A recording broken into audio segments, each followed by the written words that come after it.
Hey y'all, welcome back to my channel. My name is Jayla. If you're new here, if you're not new here, hey girl, welcome back, girl.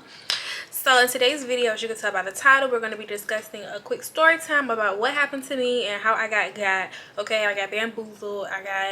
They scammed me pretty much. They ain't scammed me, but they got over on me. But if you want to hear more about that, please keep watching. I'm going to be giving y'all some tips also on how to prevent this from happening to you. So if this is happening to you, or this has happened to you, or you just want to know how to prevent it from happening to you, please keep watching. Alright, so like I said, let's hop right into it. So this incident occurred right around Christmas. Was it Christmas? Yes, Christmas. So this past Christmas in 2021. So because Christmas was right around the corner, I knew that I was trying to get orders out, so I was making a lot of posts like, hey, if you need a wig before Christmas, in order to receive it by Christmas, please order by this date, blah blah blah blah blah. Making plenty of posts, letting everybody know what it is, pretty much, right? So I received an order, and I believe I'll post like screenshots and stuff, but I believe the order was on the 22nd. I believe they placed the order on the 22nd or the 23rd. And it was an order for our Raleigh location, which my sister does. She had the unit in Raleigh, and I don't remember where the unit was going. I think it was going to New York, actually. So it was for a Raleigh location. Sorry, I'm looking down because I got my mirror right here. But it was for a Raleigh location unit, and so I let my sister know, which you know, that hey, it's a unit that you know, we had an order and it was one of your units. So she's like, okay, I'll get it out as soon as I can. Like I said, this was right around Christmas, and she was planning to travel here for Christmas. So it was like a lot going on, everybody's last minute Christmas shopping. And at this point, it was past the date where I let everyone know they needed to order their units in order to get them by Christmas by. Like, this is the week of Christmas. I believe Christmas was on a Saturday, and it was the week of Christmas. Like 9 times out of 10, you're not gonna get your unit in time. But anyway, so when she placed the order, in my head, I'm like, oh, well, she probably knows she won't get it in time for Christmas. So, you know, we'll ship it out as soon as possible. So our policy is we have a 48-hour processing time. So it takes us 48 hours to process your order, because that's just what our policy is. And so, and then we have a 3 to 5 business day shipping time. Now usually it does not take 5 days for a customer to get their order, because we usually, not all the time, but we usually use 2-day shipping so that our customers can get the orders as soon as possible.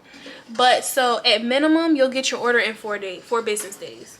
So our processing time is 2 business days. Shipping is 3 to 5 business days. This was like 3 or 4 or 4 days before Christmas. So once I looked at the order, I noticed in the notes section, she said, please ship out like by a certain date so that her daughter can get it by Monday, which was the 27th for her birthday.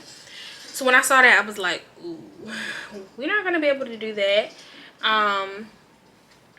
So she ends up emailing me as well, and I emailed her right back and let her know, like, hey, she emails me on Christmas Eve, and I let her know, like, hey, due to Christmas, your order will not be out in time for your daughter to receive it by Monday.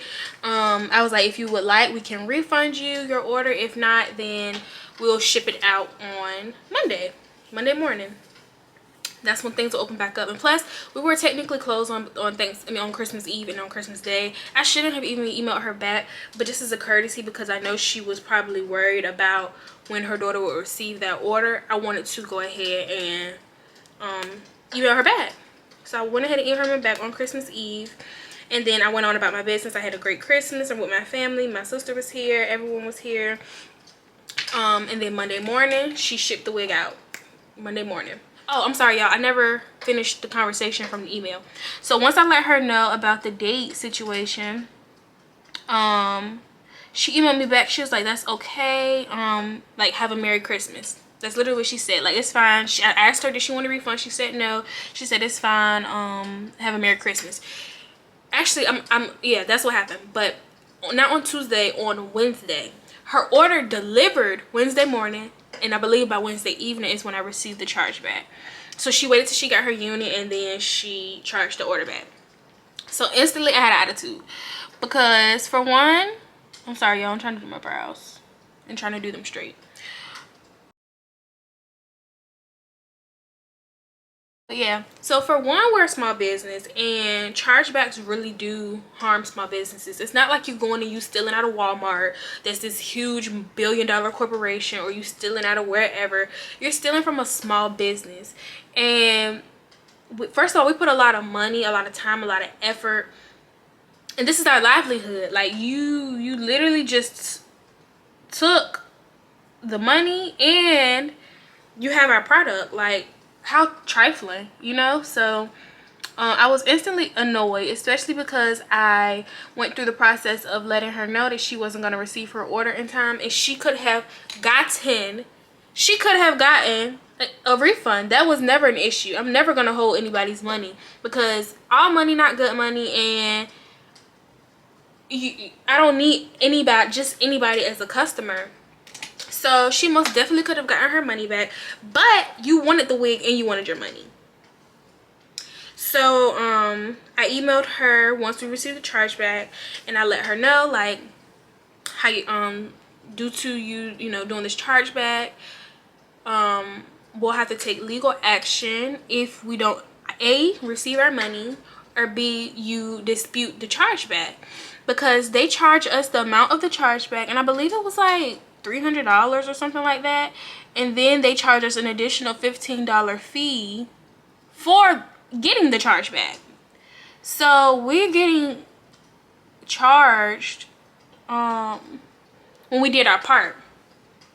So that was, like, you know, really freaking frustrating. So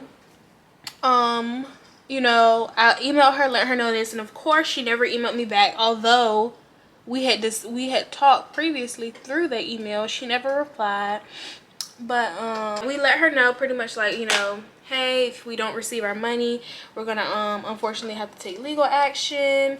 So right now, in the process of everything, we are, so if you have Shopify, then you know that Shopify allows you to reply to the chargeback, and basically what you do is you'll submit all the evidence that you did what you're saying you did, so that you shipped out your order, they received the order. And my thing with my business is, because due to people like stealing packages and stuff like that, what I try to do is I pay the extra $2 or $3 for my clients to get signature, like the signature thing, so that they have to sign for their package.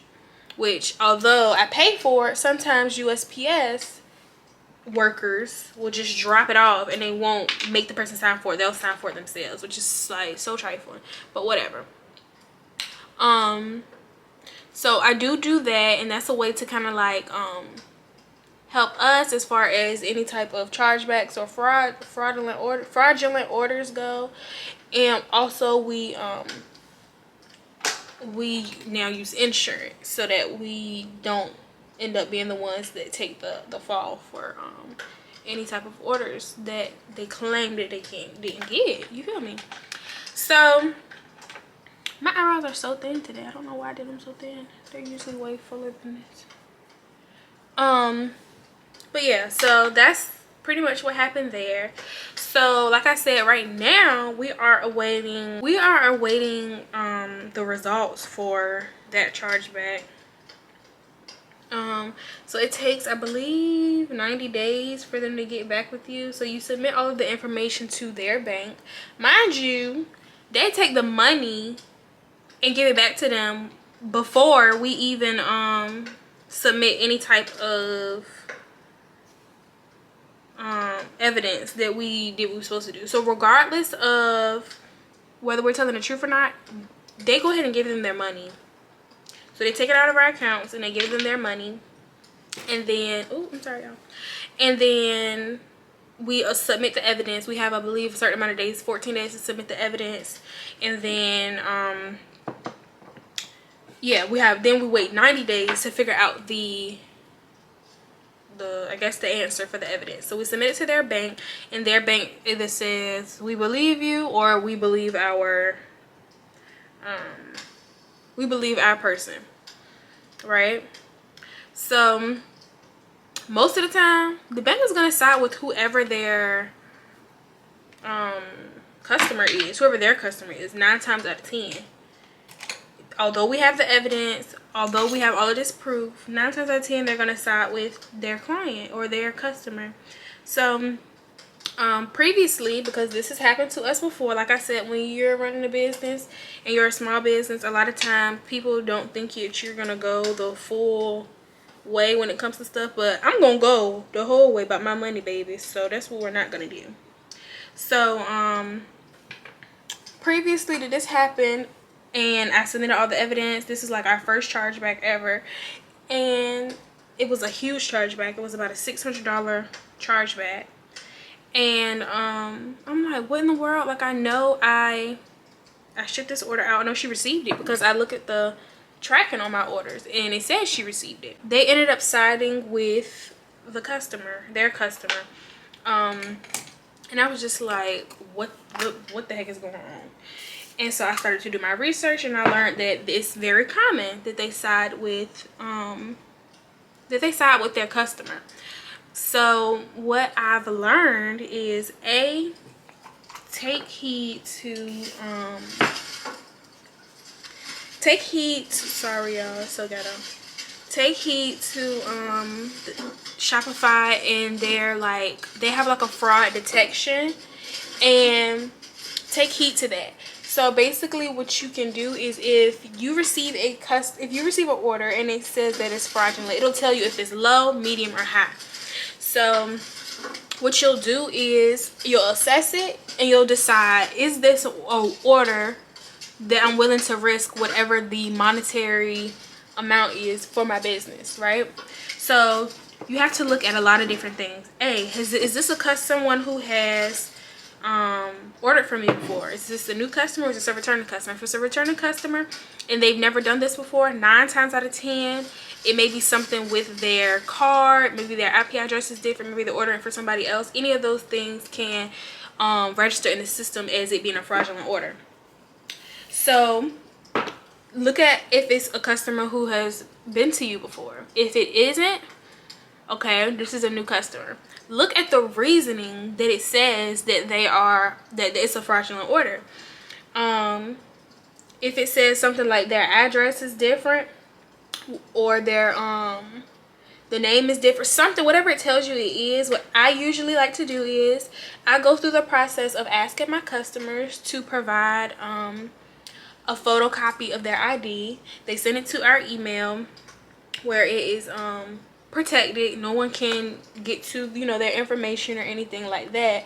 But that way, if something does go down, you have their ID, and B, you want to make sure that the customer knows that their address on their ID, their name, all of that information needs to match what it is that they shipped it onto. And if it doesn't, I would suggest refunding them their order. Go ahead and canceling their order. So that was something that I had to learn. Like, look at the customers. Is it somebody that's returning? Is it someone that's new? What does it say? Is it someone who's far away? It's just so many factors that you really have to look into when it comes to these like fraudulent orders. So like I said, and then if you do decide, hey, I'm gonna go ahead and ship out this order, I don't believe it's a fraudulent order, and then it does come back that it's a fraudulent order, you have their picture ID, you have the evidence that it was delivered, and then you can further proceed. I do recommend a lot of small businesses having someone that they can contact as far as legal advice goes, because these people can really get over. And when you think about how much money you make and how much money you can lose with people going through the process of stealing from you, because essentially that's what it is. They have your product and they didn't pay for it. They stole. Like, there's no really no other real way around that, you know, to say that. So I do recommend having someone that you can go over these things with and figure out what are your best options and all of this type of stuff, especially for your state, because I'm sure a lot of this stuff is different per state. But that is what I like to do. I like to have my customers give a picture ID, and then I assess the situation and figure out if I think the risk is worth it. I have had a customer who came up in the system as a fraudulent order because her IP address did not match, and she had ordered maybe 4 or 5 wigs previously from me, but her risk was low, and I decided to take that chance because she had never done a chargeback before, and I didn't believe it was a real fraudulent order. But if anything does not match, Shopify will tell you.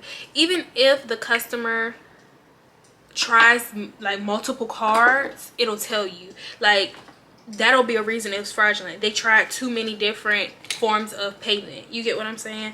So anything can really knock it as fraudulent, but I would assess it. If it's a high fraudulent order, I probably wouldn't do it because, yeah, that's a little too scary for me.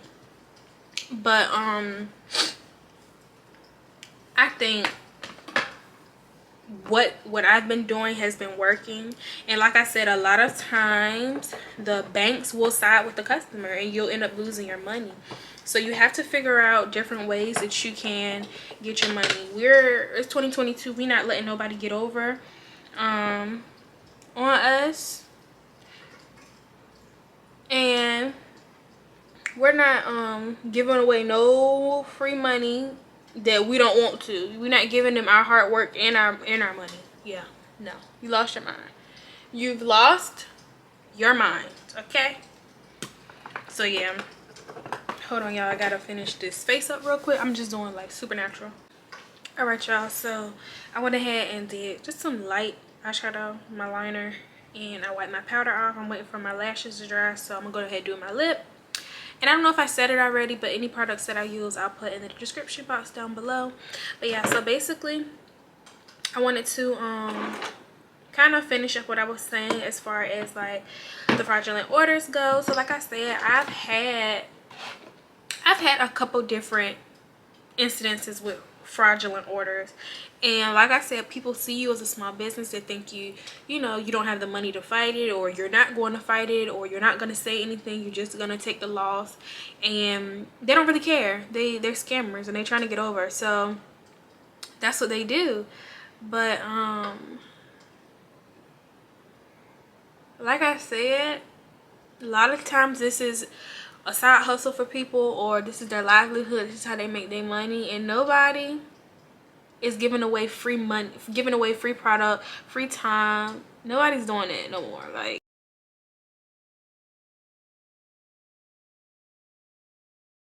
yeah, nobody's doing it. Y'all can forget it. So like I was saying, a couple different ways to detect if your order does come up for, like, it's a fraud order in Shopify. Besides the ways that I already told you guys, some other things you can do is, most of the time, well, what I do is I have it so that my customers have to put in a phone number and an email address. They have to do both. There's no one or the other. So once we contact them by email, they don't answer, you can call them. You can also, like, there's different search engines where you can look up your customers address, and if their name matches it, then that's a good sign. If their name doesn't match it, that's kind of a bad sign. You can search people by email. It's so many things that you can do, but just go the length to process the order. If they don't contact you back, that is a bad sign.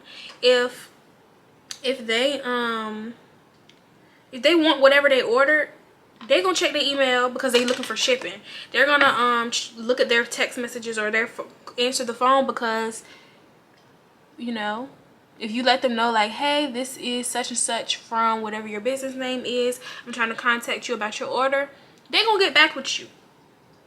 they're gonna get back with you because they want their order. If they didn't want it, they wouldn't have ordered it and spent their money. But if it's something that's kind of fraudulent and they not really planning to get their stuff, they're not gonna go the length that it takes to get back with you and to talk to you and to answer your questions and all that type of stuff. And most of the time, customers are very nice about it. They understand. They're like, oh, I ordered this for my cousin and she lives here, but I paid for it with this. That's why it showed up as that. Most of the time, they're really, really, really nice about things. But of course, you'll have the few people who are offended or whatever. We're not trying to say you're stealing. This is just how it came up in the system. So,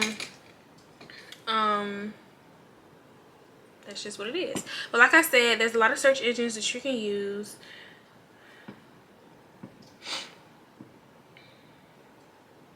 Like I said, there's a lot of search engines that you can use to look things up, match things up, do all of that type of stuff. There are also fraud prevention apps on Shopify. So Shopify automatically installs their fraud prevention.